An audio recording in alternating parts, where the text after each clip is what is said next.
तुम्हारा मिलना कभी किसी करिश्मे की तरह लगा ही नहीं। एक सपाट सी शाम में तुमने मुझसे 2 शब्द कहे और मैंने तुमसे 3 शब्दों में उसका जवाब दे दिया। बस एक धुन थी, मेरे कमरे के बगल वाले पेड़ के पत्तों से आती हुई, और एहसास हुआ मुझे कि कुछ है जो मुझे मिल नहीं रहा।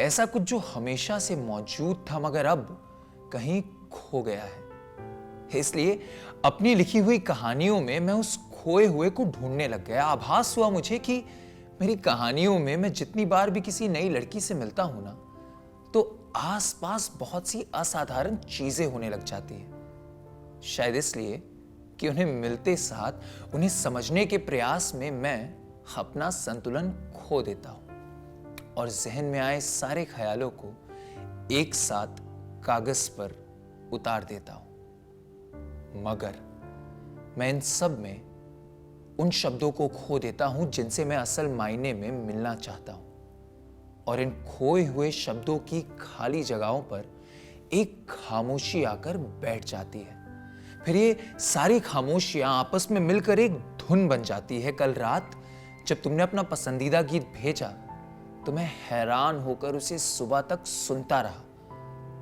उसकी धुन बिल्कुल उन खामोशियों की धुन की तरह थी, और उसमें वो सारे शब्द थे जिन्हें मैं अपनी कहानियों में खो देता था।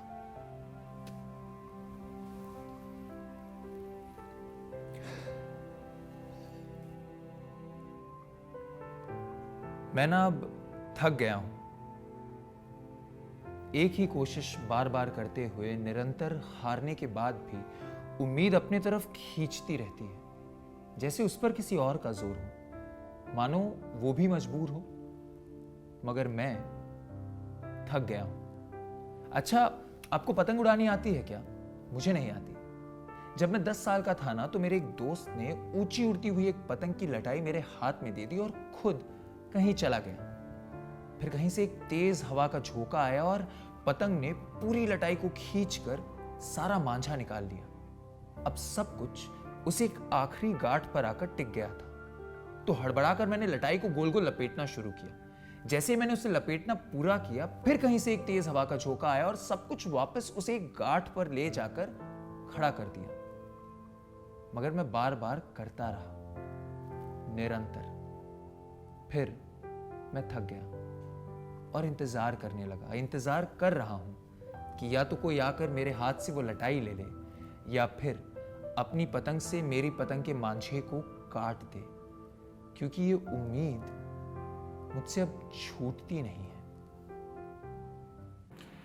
अगर आप लोगों को वीडियोस अच्छे लगे हैं तो लाइक करिए, सब्सक्राइब करिए चैनल को, और ऑब्वियसली यार, जिसके लिए ये वीडियो आप सुन रहे हो उसे ये वीडियो शेयर करिए और भेजिए उसे। Thank you.